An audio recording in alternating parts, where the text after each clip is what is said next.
پاک فوج کی چھتری تلے پاکستان کی معاشی بحالی کو یقینی بنانے کے لیے تقریباً 3 ہفتے قبل SIFC کا قیام عمل میں لایا گیا تھا۔ SIFC کا ہدف دفاعی پیداوار، زراعت، معدنیات، IT اور طباعی کے شعبوں میں ترقی کو ممکن بنانا ہے، اور SIFC کے تحت 3 سالوں میں $100 ارب کی براہ راست سرمایہ کاری کا ہدف رکھا گیا ہے۔ SIFC کے ہی پلیٹ فارم سے اب LIMS کا یعنی کہ land information and management system کا افتتاح 7 جولائی کو وزیر اعظم اور آرمی چیف نے کیا تھا۔ یہ وہ منصوبہ ہے جس کے ذریعے زراعت کے شعبے میں جو انقلابی اقدامات کرنے ہیں، جو زرعی پیداوار کو جو پاکستان کی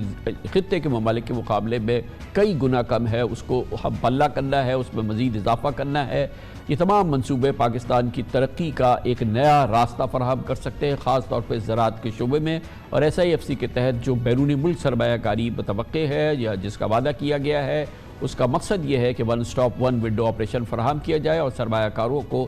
سہولت بھی ملے اور ان کے تمام مسائل کا ایک جگہ پر حل ڈھونڈا جائے۔ آج اس حوالے سے جناح کنونشن سینٹر اسلام آباد میں نیشنل ایگریکلچر سیمینار کا انعقاد ہوا، جس میں برطانیہ، اٹلی، اسپین، چین، بحرین، قطر، سعودی عرب، ٹرکی اور دیگر ممالک کے معززین سرمایہ کاروں اور ماہرین نے شرکت کی۔ سیمینار سے وزیر اعظم شہباز شریف اور army chief general Asim Munir نے بھی خطاب کیا۔ اس موقع پر وزیر اعظم شہباز شریف نے SIFC کے تحت زراعت اور دیگر شعبوں میں صلاحیتوں سے مکمل فائدہ اٹھانے کے لیے اقدامات پر روشنی ڈالی۔ انہوں نے کہا کہ ملک میں دوسرا زرعی انقلاب رونما ہونے والا ہے۔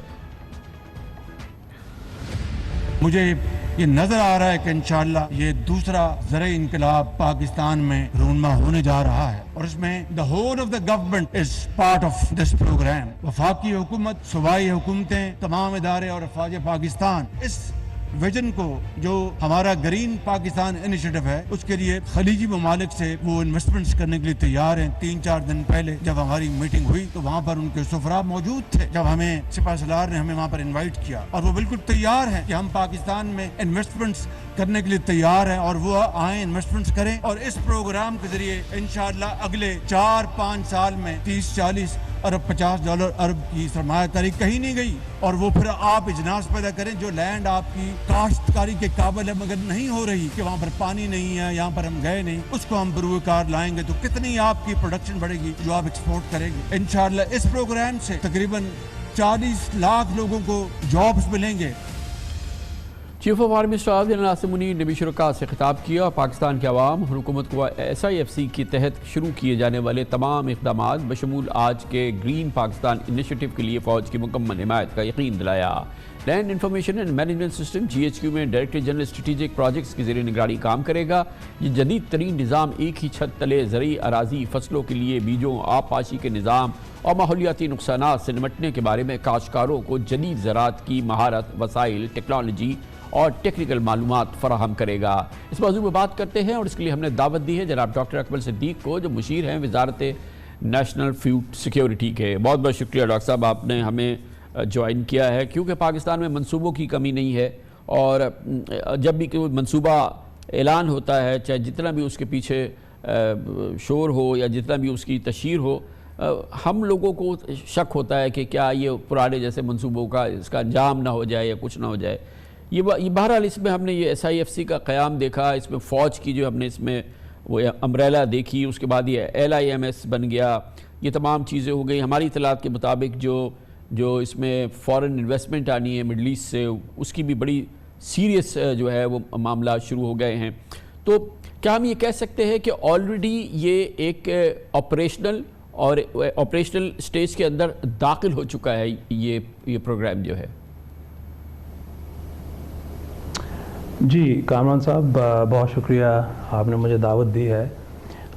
دیکھیے، ہر بڑا جو انیشیٹو ہے اس کو شروع کرنے کے لیے کافی سارے اقدامات کرنے پڑتے ہیں، اور خاص طور پہ ایگریکلچر میں جو پروجیکٹس ہوتے ہیں اس میں اور بھی زیادہ بہت ساری تفصیلات کو طے کیا جاتا ہے۔ لیکن اس پروگرام میں جو ابھی تک جو معاملہ طے کیے گئے ہیں وہ خوش آئند ہیں۔ آپ یہ تو نہیں کہہ سکتے کہ آئندہ 1 یا 2 مہینے میں بہت زیادہ پیش رفت آپ کو زمین پہ نظر آئے گی، لیکن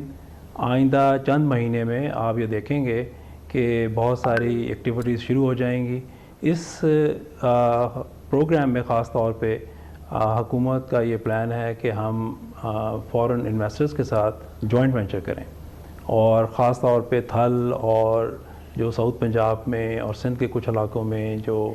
ڈاکٹر صاحب ویسٹ ہے وہ پچ بتائیے جو کہ فارن انویسٹرز کو ہم دے رہے ہیں، اور وہ کیا ہم ان کے سامنے کیا منصوبہ رکھ رہے ہیں، تھوڑا عوام کو بھی اس کو ایکسپلین کیجئے ذرا۔ دیکھیں اس میں ایک چیز واضح ہے کہ جو زمین جس کو ہم کلچربل ویسٹ کہتے ہیں، جو زیر کاشت نہیں ہے اور وہ جس کو ہم اسٹیٹ لینڈ کہتے ہیں، حکومت کی زمین ہے، اس کو ہم جوائنٹ وینچر کے لیے فارن انویسٹرز کو پیش کرنا چاہتے ہیں، اور ان کی جو ٹیمز ہیں، ٹیکنیکل ٹیمز ہیں، وہ پاکستان آئیں گی، وہ اس زمین کو، اس خطے کو اچھی طرح سے اس کی وہ فیزیبلٹی بنائیں گی۔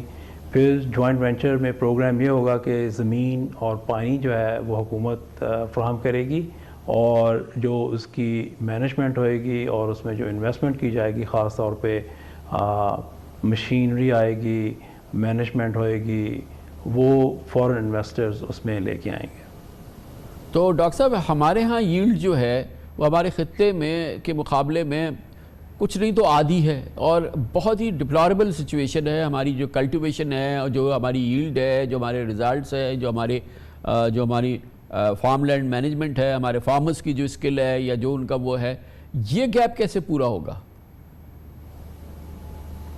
یہ دیکھیے، میں ایک چیز آپ کو واضح کرنا چاہتا ہوں کامران صاحب، پاکستان میں دو قسم کے فارمرز ہیں۔ ایک جس کو ہم پروگریسو فارمر کہتے ہیں، جو اگر آپ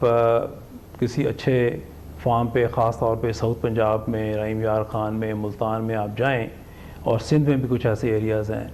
تو اگر آپ ان کسانوں کی زمین اور ان کی مینجمنٹ اور ان کی ییلڈز کو دیکھیں تو وہ اتنی ہی ہیں جتنی باقی ملکوں میں ہمارے جیسے حالات میں ہونی چاہیے۔ جو ایوریج پاکستان میں ییلڈز ہیں ان سے وہ 30-40% زیادہ ہے۔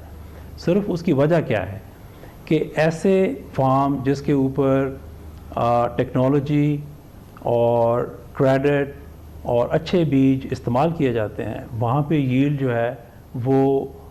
پوٹینشل کے مطابق ہے، اور باقی جو 95% فارم ہیں جو چھوٹے ہیں، 12 عام طور پہ کہا جاتا ہے کہ 12 ایکڑ سے کم ہے، لیکن ایوریج وہ 4-5 ایکڑ کے ہیں، ان کے پاس اچھے بیج نہیں ہیں، ان کے پاس کریڈٹ کی ایکسیس نہیں ہے، وہ اچھی مشینری استعمال نہیں کرتے۔ تو اس لیے یہ کوئی اچنبھے والی بات نہیں ہے کہ جب آپ ایک لارج سکیل پہ کارپوریٹ فارمنگ کریں گے تو آپ کی ییلڈز، آپ کی پروڈکشن اور آپ کی جو رسک مینجمنٹ ہے وہ ویسے ہی ہوگی جیسے آپ مثال دے رہے ہیں کہ باقی ملکوں میں وہ اچھی پیداوار لیتے ہیں۔ تو اس میں کوئی ایسی اچنبھے والی بات نہیں ہے۔ جب ہم یہ بڑا ایک ایمبیشس اور پوٹینشلی گیم چینجر اپنی زراعت کے لیے اس منصوبے کا آغاز کر رہے ہیں، یہ خبریں یہ ہیں کہ یہ اس وقت ہو رہا ہے جب پاکستان میں اس دفعہ کی جو کراپ ہے وہ کافی بہتر ہے، ہماری ییلڈز اس دفعہ زیادہ بہتر ہونے والی ہے۔ ظاہر ہے کہ پچھلے سالوں میں ہمارے لیے کافی ڈیوسٹیشن رہی ہے، کاٹن وغیرہ کے حوالے سے تو ہمارے لیے بہت بڑا نقصان ہوا ہے۔ جو کرنٹ سٹیٹس ہے اس وقت کا، اللہ خیر کرے گا انشاءاللہ، آگے اگر یہ آ جائے گا تو اس میں پھر دن دونی رات چوگنی ترقی ہو سکتی ہے۔ کرنٹ سٹیٹس کیا ہے ہماری کراپس کا؟ دیکھیں، جیسے آپ نے فرمایا، پچھلے سال جب بہت زیادہ بارشیں ہوئی تھیں، خاص طور پہ سندھ میں اور ساؤتھ پنجاب کے 2 ضلعوں میں، اور 2 ضلع کے پی میں تھے، اسے بہت نقصان ہوا۔ اور ایگریکلچر میں تو آپ کو پتہ ہے کہ جو ان ٹائملی بارشیں ہوتی ہیں یا ڈراؤٹ ہو جاتا ہے اس سے نقصان تو ہوتا ہے، لیکن جب حالات نارمل رہتے ہیں تو پاکستان میں فصلیں اچھی ہوتی ہیں۔ خاص طور پہ اب آپ نے دیکھا کہ اس دفعہ ربی میں ہماری جو گندم ہے وہ ریکارڈ پیداوار ہوئی۔ اس کی 2 وجہ تھیں، ایک تو یہ تھی کہ اللہ کے فضل سے موسم کافی ٹھیک رہا، اور دوسری یہ وجہ تھی کہ حکومت نے کافی ایک جو جس کو آپ کہہ سکتے ہیں کہ جنرس سپورٹ پرائز کا اعلان کیا، اس کی وجہ سے ذمہ نے